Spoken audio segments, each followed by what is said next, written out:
Welcome to episode 10 of Back in My Day, the Graham family podcast where three generations gather, sometimes in airplane graveyards, but today with some homemade hexes, to talk movies and what they meant to us then and now. I'm your host, Mark Graham, proud Gen Xer, amateur lawnmower, and a man who absolutely would never throw a bag of dog poop at your front door. Joining me today are my co-hosts, Meghan, our millennial cusper and de-escalation expert who can always talk down a popularity mob, Max, our brand new teenager currently walking through the same kinds of halls that these movies obsess over, and Zachary, our 9-year-old mascot and future Top That hype man. And together, we argue about your movie picks. We decide they still hold up. I see a bunch of weird stuff. This is Back in My Day. Tonight we're doing a popularity and power double feature. First up is 1987's Can't Buy Me Love, starring Patrick Dempsey, who plays a nerd who rents the most popular girl in school. After she pretends to date him and he does get popular, he learns the hard way that status has a price. Next up is Teen Witch from 1989, which follows a shy teen who discovers she's a witch on her 16th birthday and uses magic to level up her life and win her crush with catchy spells and questionable ethics. So, on one side, it's rented romance, African anteaters, and our nation's McDreamy meet cute. And on the other, it's midget madams, amazing ambulance, and ridiculous rap battles. Tonight we're asking, what holds up? What makes us cringe? And do these visions of high school status fall flat with Gen Alpha? Is buying a relationship ever okay? Does Teen Witch's empowerment read as agency or just kitschy cringe? We'll break down both movies, trade trivia and behind-the-scenes nuggets, and, as always, get verdicts from Max and Zach on what kids today should watch. Quick content note, both of these films include dated stereotypes, casual bullying, and iffy consent dynamics around relationships and popularity. We'll talk about it here, so spoilers ahead. All right, let's count our chore money and check our spell books. It's time to go back in my day with Can't Buy Me Love and Teen Witch. Great. So, Mark, do you want to tell us why you chose Can't Buy Me Love this time? Absolutely. It's the best teen movie of the 80s. Wow. With some exceptions.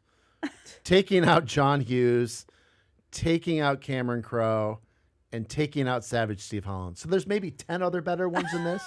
But if those never existed, this would be my favorite teen movie of the 80s. I think it's got a little bit of everything in it. Sure, there's some iffy things about renting romance, but I think the movie always treats it in an interesting way. I think a lot of the lessons that the movie comes up about popularity and status in high school are still pretty relevant today. I don't know, you can disagree with me at some point on this one.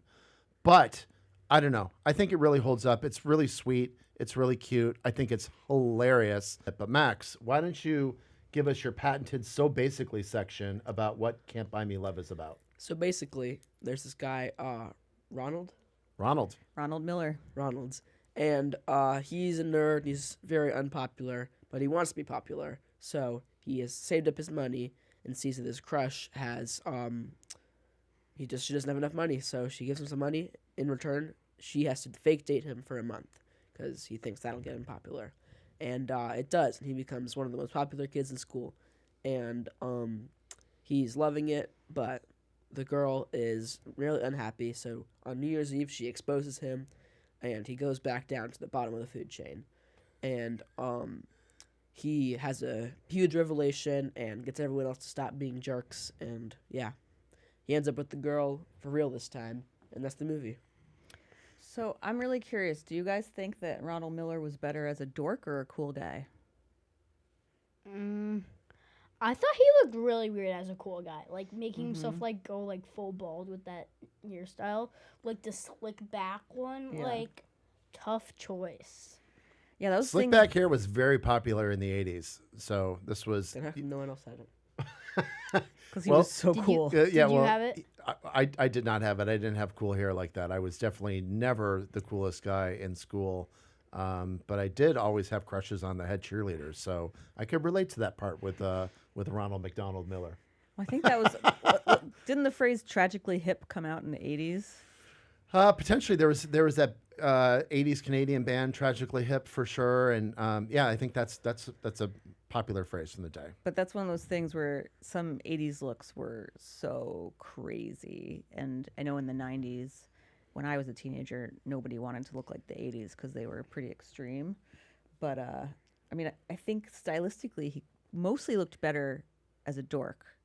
But they did give him better hair sometimes, not always, when he was cool. I thought the fashion choices were very interesting in this movie. I thought one of the things that kind of makes this movie stand out from a lot of other teen movies, like all of the John Hughes movies take place in like suburban Chicago. Everyone dresses very, very, very preppy. This had like really like Southwest chic, lots of bolo ties, lots of like Indian sort of inspired decor, both in the houses and what people were wearing. I just thought that that's really made it sort of unique and interesting and cool. Both these movies had more out there 80s looks than the other movies we've seen so far. I'm curious, do either of you think the actor was handsome who played Ronald? I don't know. Did you like the actor? Did you like him as a was funny. character? I really liked that Indian ritual. The anteater? That was so The weird. African dance. anteater dance? Yeah. The African anteater ritual. Dun, dun, dun, dun. Would you do that dance if you were at a school dance? You're about to go to summer camp. Are you going to teach everyone there how to do the African anteater ritual? I don't think so.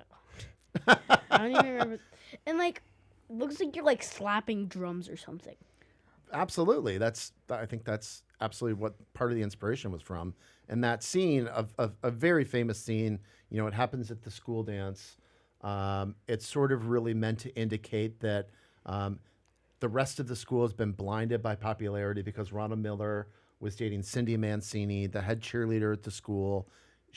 All of her popularity rubbed off on him, and the rest of the people were followers in this movie, right? They weren't like thinking about themselves individually. They just tried to follow whatever the popular kids were doing. And he had that really silly dance, but it was a really catchy dance, and it was choreographed by Paula Abdul, who would go on to become a huge pop star, an American Idol judge, and all sorts of stuff. But great scene in that movie, right? I was also cracking up on the floor when that happened. Yeah. Because like when the little brother just looked at the TV, he was like, and then I'm like, the African Indian dance? No. No. But was it that different from the other dance moves people were doing on the dance floor in that scene? Not really. Yeah. They had some pretty crazy moves He in was the just 80s. doing it too confidently. That's true. That's a good point, Max. The confidence that sort of was imbued in him by becoming popular. Again, he was able to sort of like lead a herd of people when before he was always like basically invisible in school, right? And he became super duper popular, again, because of dating the head cheerleader at high school. Mm-hmm. Do you think this movie could be made today? Yeah, I think so. Well, if someone wanted to buy a dress they didn't have money for, what do you think they would do? Today? Yeah, Steal their mom's credit card? exactly. Yes. They'd be like, I want to go shopping. I need a credit card. I only spend like she didn't. $30. No, she couldn't afford it. She thought they would just like trade it in for her, and like clean it. Right, but you couldn't really like get a credit card or Plus, they would access to still credit like show up in the as 80s. the charge. That's true. I did think that was a good thing about this movie, generally speaking, though, is that they did show lots of consequences of actions that happen. Like nobody really got off scot-free. Like the sort of inciting incident in the whole movie in the first act of this thing was Cindy Mancini, played by Amanda Peterson. One of my, personally, at my age, when I first watched this, when I was 13 years old, she was like a dream girl. Her and Elizabeth Shue, who we talked about last episode in Adventures in Babysitting, two like all-American looking blondes, cool, funny. We learned a lot about her later on in the movie. But anyway, she was at a party where kids were drinking alcohol, which they shouldn't have been doing because they were all high school seniors. And she got red wine spilled on her nice white suede outfit. Suede outfit? Suede fringe, yeah. Suede fringe. White, yeah. Great Classic fashion look. choice that she stole from her mom's closet when she was specifically told not to, which is why you always have to listen to your parents.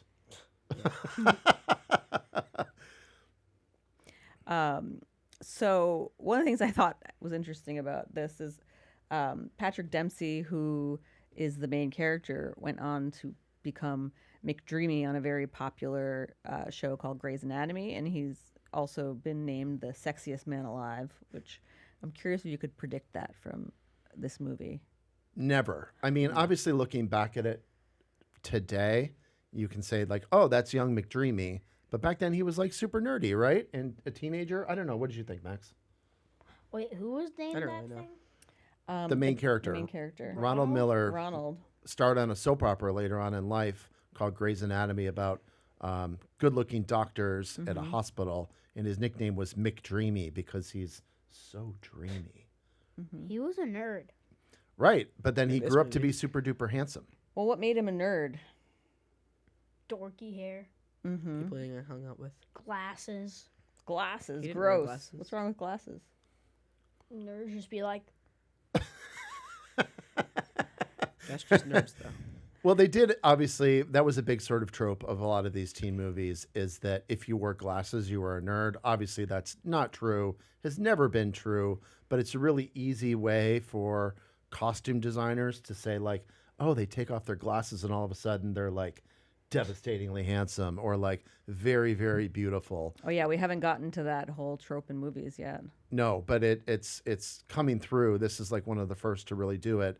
And I Wait, mean, did he wear glasses in this movie? yes, for sure. Absolutely. Sometimes.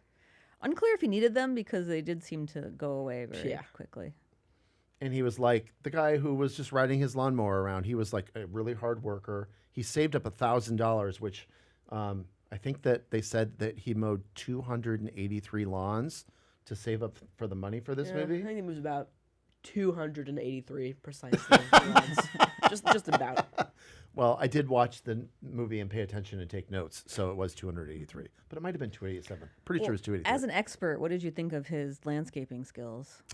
He was an excellent landscaper. I will say I spent some time, 2 summers, in fact, in college as a landscaper. Wow. I was very jealous because I used to have to mow the yard at my parents' house growing up. We did not have a riding lawnmower. We did later on, but not when this movie came out. It was I was very jealous of his riding mower. It looked cool. It rode fast, and it did so much of the work. You didn't have to stop it to replace the grass bags. Great job. A+ landscaping work, Ronald McDonald Miller. Also played a crucial point in the closing of the movie, riding off into the sunset with the lawnmower. Yeah. Some great shots in this movie, right? Yeah. I don't know. Again, I think that a lot of the story really made a lot of sense. And yeah, I don't know. Did you feel, Megan, like it had heart in it? Or what did you feel? Oftentimes, a lot of the movies that I pick, you're like, that's super cringe. What do you think about it? I mean, I thought he was so sweet and cute, and I thought it did a really nice job of kind of showing that people who had heart were more important than the ones who just followed the crowd. And I definitely thought Cindy Mancini was a gorgeous chick to go after when I was younger. But should we take a look at your clip? Absolutely. Let's roll the clip. You broke your arm once before, remember? You fell out of our treehouse. Kenneth picked you up, and we carried you 12 blocks to the hospital. Yeah, you cried all the way. We were all friends then, remember? And now you want to end his life because he's talking to Patty on your side of the cafeteria. Oh, man, it's stupid. I know, because that's where I wanted to be. On your side, with your crowd. But I messed up. See, I tried to buy my way in. But Kenneth, he's not trying to buy anybody. He's just trying to make friends. Being himself. Cools, nerds, your side, my side. Man, it's all bullshit. It's just tough enough to be yourself. Okay, so what did you guys think of? What did you think of the clip? The big climactic moment. Ronald McDonald has gone from nerd to most popular guy in the school, back to being even lower than the nerds. He was like at the lowest human form possible. Max, what did you think of his big speech there in the outdoor cafeteria? I feel like it's a bit pick-me-ish to be shouting out your whole revelation to the entire cafeteria. Like, some people are just trying to have a conversation and eat their lunch. They don't really, like, they're not even a part of this. You have to hear you shouting about, like, nerds and stuff. Like, It's like, real main sit character down. energy. Sit down. And like, honestly, how did everyone hear that? Like, everyone just stopped walking at one point, and it kind of looked like the whole world froze, except for Kenneth. Was that his name? Mm-hmm. Donald. No, sorry, not Trump. Ronald and big baseball dude, If I was walking Big past John. and I saw that, I would walk away. and they'd be And like, looked. they just like stopped breathing at one point for some reason. It was just weird. Well, speaking of, what do you guys think about popularity? It's not really that big of a deal, Does it matter these days? but some people are just like way too overrated at this point. Okay. You know, one thing that I really liked about this particular speech, and I've said this in multiple podcasts here, but it's really it's like a motivational speech. It's almost like a sports speech. You know, he's like, The slow clap. back when we were all kids, you fell out of a tree, you broke your arm. Me and my friend carried you to 12 blocks to the hospital. You were crying the whole entire time. Now you're like Mr. Popularity. We've all like grown up in the same town together. We've all known each other. And like, what really is popularity? I don't know. I thought it was a really touching speech, very, very well delivered. And of course, to your point about the cafeteria, everybody was paying attention, and a little slow clap started. And then everyone starts clapping faster. And everyone's like, yeah. But then Ronald just like goes off and sulks by himself. Like, no one's instantly like, let's put Ronald on our shoulders and carry him off, because that would be unrealistic, right? But he does get a slow clap, and eventually he wins back the girl. It's unclear if he wins back the trust of the rest of the school, because I don't know what he sort of did. I don't know. I think it was done from a decent kind of spirit-ish, helping out somebody, but still he wanted his trade-off with popularity. I don't know. I thought it was a great moment in the movie, and really sort of cemented the whole thing for me. Well, we know Dad's a sucker for a slow clap. And I'm a sucker for a character who goes from totally geek to totally chic, right? Was there anything that surprised you rewatching this? Had you seen it for a while?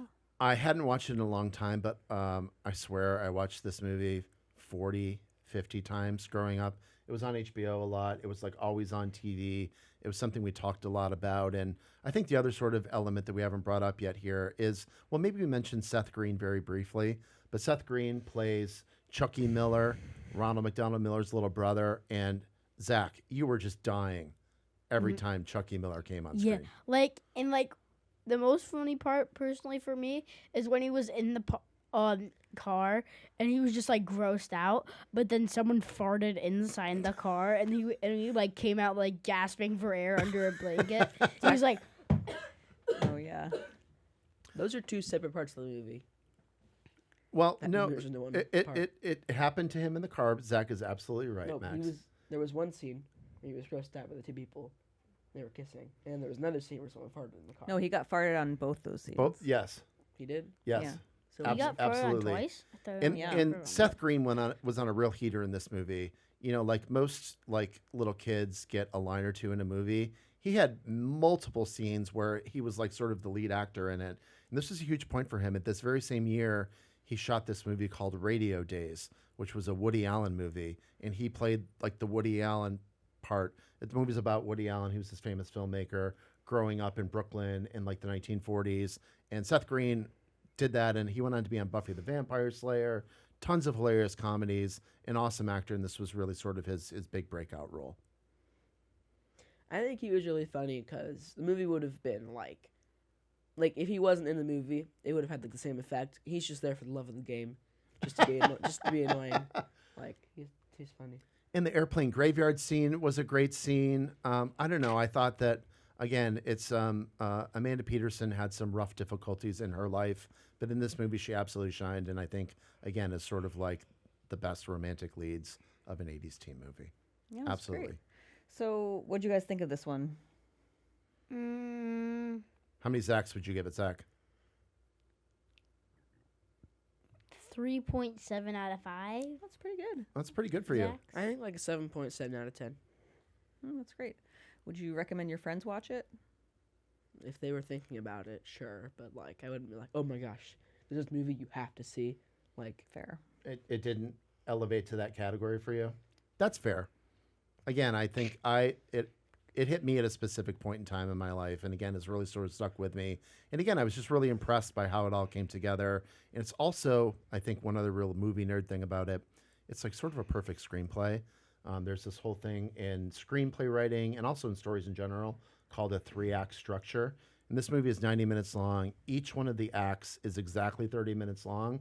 So it's really an impressive screenplay. I was really surprised doing the research that the guy who wrote the screenplay didn't really do any other movies after this. He wrote on 90210. He wrote for Saved by the Bell. He wrote lots of team-related stuff, but he never ever had another big movie, which is really sort of surprising to me.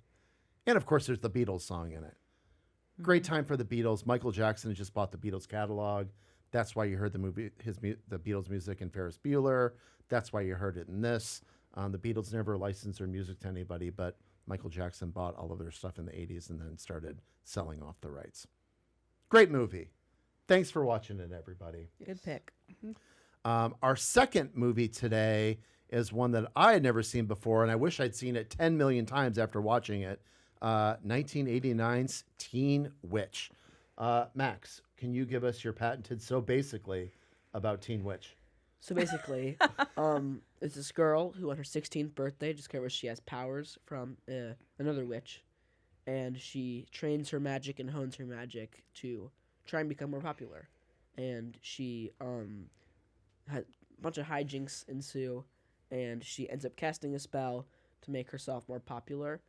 And she also tried to cast a love spell on her crush, but ended up deciding not to because she didn't believe it was morally right. Then she ended up falling. Then the crush ended up falling in love with her without the magic, but she ended up dumping him, and she stayed popular at the end. And yeah, that's the movie. Megan, Teen Witch. Tell us all about it. Why'd you choose this one? Yeah, so this is a movie that really has boomeranged for me when I watched it, and when I was around Max's age, I kind of loved it. It's got some real catchy original songs in it. But as Catchy's one way to put it. as I got older, I thought it was super cringe. I wouldn't say that it's like high or peak cinema, but there are just some like really earnest, so 80s moments in it. And it's also one of the few movies from this time that really feels like it's from the girl's perspective. Even a lot of the movies that we've watched from John Hughes and others where there's a female protagonist, they're very much written by older men and come from the male gaze. This movie, also, I mean, it has co-writers. At least there was a woman involved in it. But it really feels like it's written from the perspective of a teen girl. And Robin Lively, who plays the teen witch, Louise, actually was a teenager. She was 16 or 17 when she filmed this, whereas most of the actors in the movies we've been watching are in their 20s and sometimes 30s. So it just has something really enduring, and it's come back around, and I just love it now. There's definitely something authentic about her performance. Again, as I mentioned, I had never seen this movie before. I'd certainly heard about it through the years, but I don't know, for whatever reason, I never got around to it. It came out in 1989. It was a real box office disappointment. It came out, it only made $23,000 at the box office in its first week. There were 19 movies that were out that week. It was the worst performing one, but it started being shown on the Disney Channel, and I think a little bit of HBO at some point in time around then, and became a total cult classic. Yeah, and you on can TV a lot. absolutely see why. Zach, what did you think of Teen Witch? It was okay, but I mean, like, the part that, like, I thought that was really weird is she was just like, I wish you would disappear, and then he just, like, turned into sparkles. He just disappeared forever. Never comes back in the movie. So Like, he's did he in the die? gulag or something. Did he die? Probably. Well, why don't you set up that a little bit more? I know what you're talking about. Do you remember that scene, Max? Yes. Can you So- set up what happened? She has a real creepy guy she goes to the dance with, and he's like, when she figures out she has power, she says, "Ugh, I wish she would just go away." When he's like bothering her, he just disappears. It doesn't come back to the rest of the movie, so I guess she's just in purgatory or something. Yeah, she was kind of tricked. She thought she was going on a double date with her crush, the high school quarterback guy, a guy that, Max, you called Timu Tom Cruise, which I thought was an incredible description, but a very handsome guy who went on to be in tons of stuff playing handsome guys all throughout history. But yeah, and then she got fooled, and then there was a horny nerd who was trying to get up all on her business, and she wished him away while they were driving a car, and then we never see him again. What do you think dead. happened to that guy? He's dead. Wait, one sec. Was the guy, the crush, the guy from 16 Candles? No, No. Oh. no, different guy entirely. So Megan, watching it back after all of these years and all of these distance, what did you think about the whole message around popularity, both, I guess, sort of in this movie and also in Can't Buy Me Love? I was super impressed when you chose this one because it sort of highlighted a lot of the same themes both movies did. Yeah, as we were watching Can't Buy Me Love, it was just reminding me of Teen Witch. And one of the things that I found really endearing about this movie is how lighthearted and sort of safe it felt. I think every time we watch a movie from the 80s, there can just be these like scary surprises that come along. Like in a John Hughes movie, you'll be like, whoa, racism, you know? Like, I forgot about that part. Or just really hard jokes that are kind of intense, or repercussions you're not expecting. And it felt like really sweet to me. I guess originally it was supposed to be just a female version of Teen Wolf. And then they made a lot of tweaks, added some amazing original music to it. Amazing. Completely iconic songs. Well, speaking of which, can I interrupt you real quick? This is a great spot to roll our clip. You were going to do it? Can I say something? Yes, Yeah. we'll Start the clip? We'll do this, and then we'll do the clip. On the contrary, I think this movie is very strange because she basically just tortures her entire town for like the rest of eternity. Like, she makes a voodoo doll of this guy, and he just ends up getting like humiliated and put through like a whole car wash. The English teacher? Yeah. And I mean, he was pretty terrible. yes, you don't but think he's just getting tortured for being slightly mean. maybe like, he lost his job. Maybe that happened when she made him take off all And of his then clothes in she front turned of the the guy class. into a dog.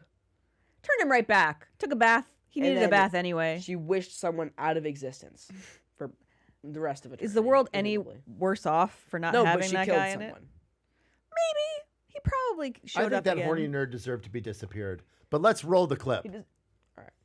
Let's go back the other way. No, just go up and talk to him.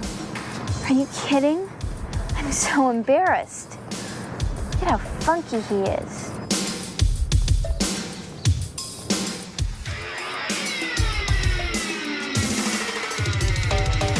Supersonic, idiotic, disconnected, not respected. Who would ever really want to go and top that? Such a waste, a pretty face, but hanging in your nose space. I wish that you would take a look and really stop that. Top that. Well, stop that. I don't really give a about trying to top that. Top that. Stop that.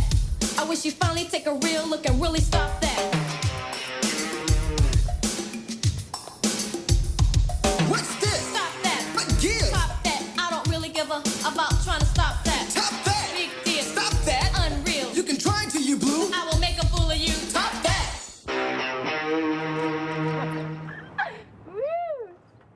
Top that. Okay, that was an incredible clip. Zach, what did you think of Top That? Top that. You're fat. And I really, really know that, so don't talk back. Stop that. Top that.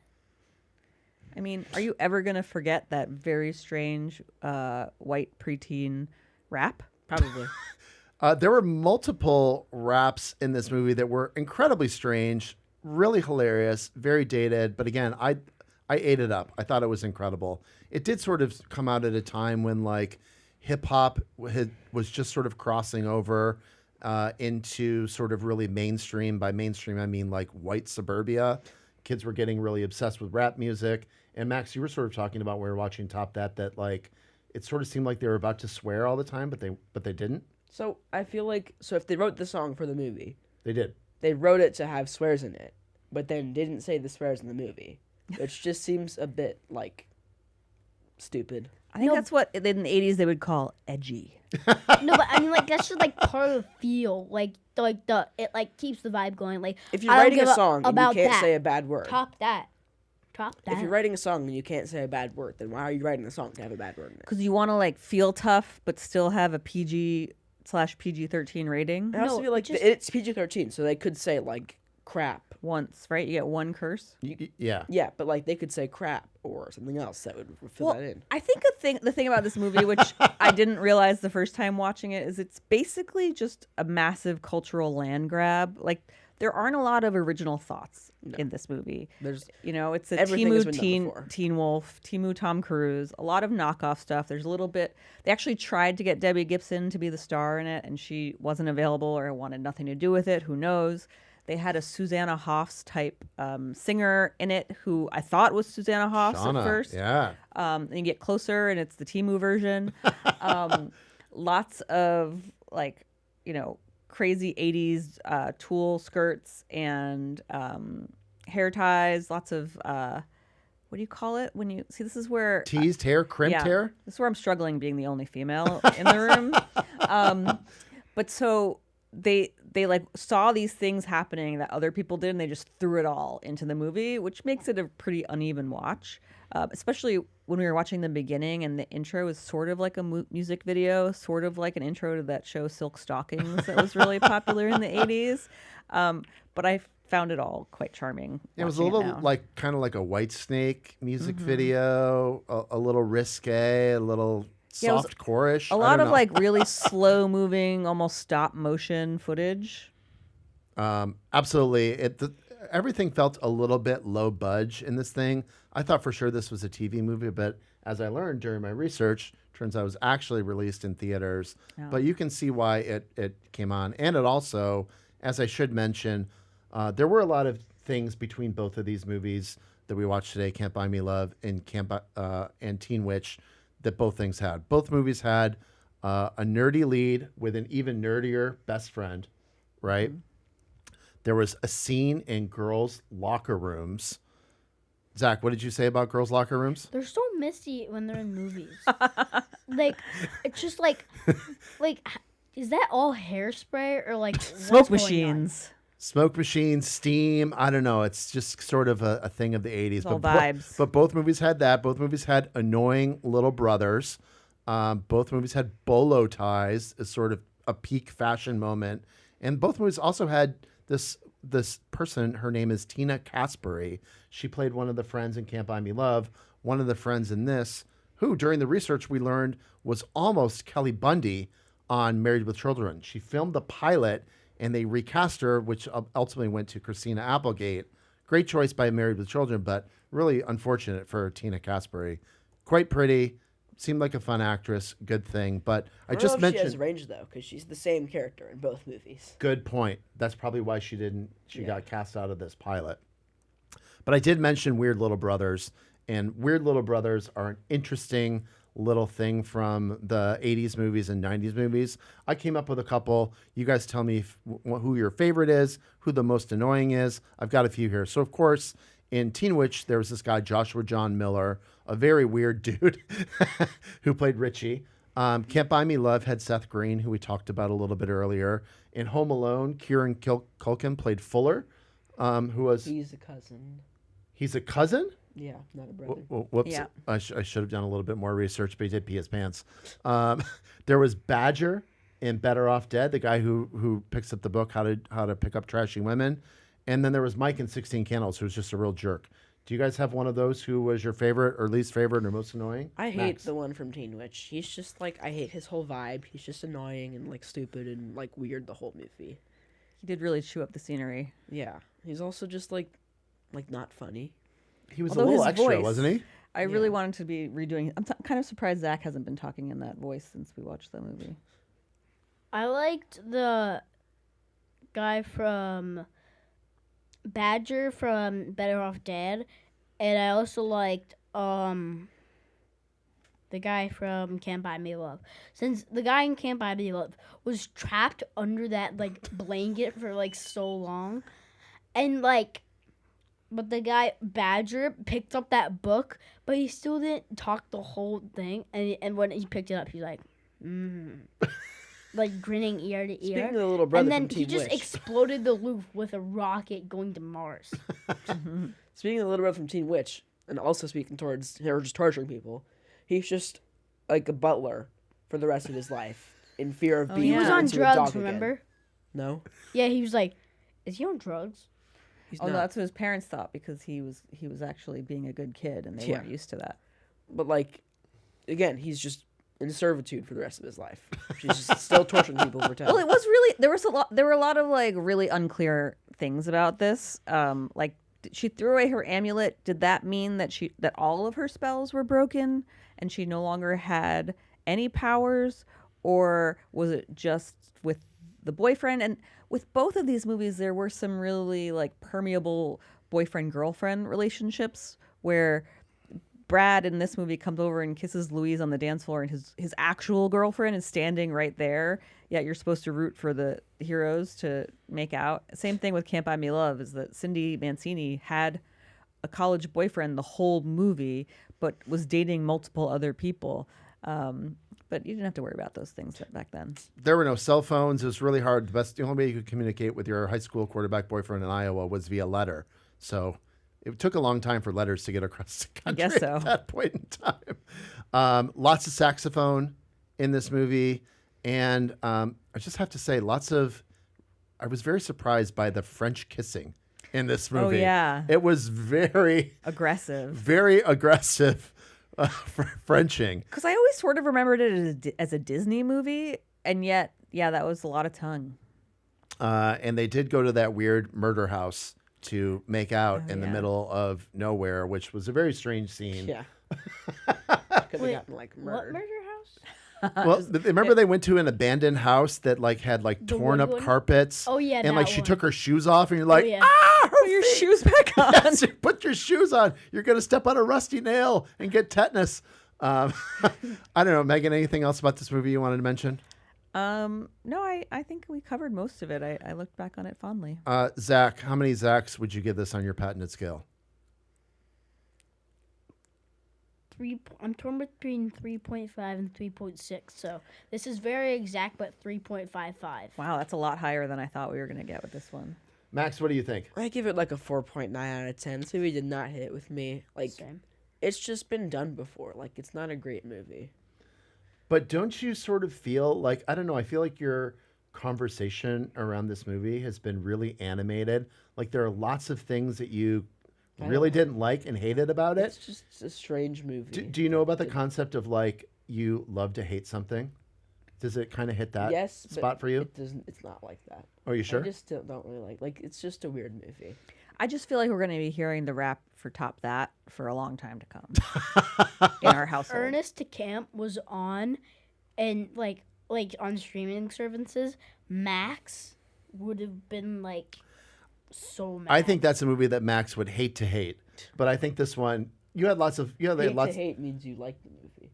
If you would hate to hate something, then you would like it. Because You're hate having true. to hate I'm all mixed up on my double negatives over here. But regardless, thank you, everybody. This was our conversation on Can't Buy Me Love and Teen Witch. As always, I would like to thank producer Astrid and everybody here at LMC Media for their help and support with Back in My Day. You can find all of our Back in My Day episodes at backinmydaypod.com. You can subscribe to them. Please like, please subscribe, please share, please tell your friends. We're on the YouTubes, we're on the Spotifys, we're on the Apples. Anywhere you listen to podcasts, you can find us. We'll be back next month in September. We're not totally sure which things we're doing quite yet, but we'll figure it all out. Enjoy the rest of your summertime. Ththese guys are off to summer camp tomorrow. Are you excited to go to summer camp, guys? Yes. Not really. Well, again, thanks And yet, everybody. It's not summer camp, it's sleepaway camp. But I mean, Same like, difference. Same difference. Summer sleepaway camp. Thank you, everybody, for coming back to us with Back in My Day, and we'll see you next episode. Bye-bye.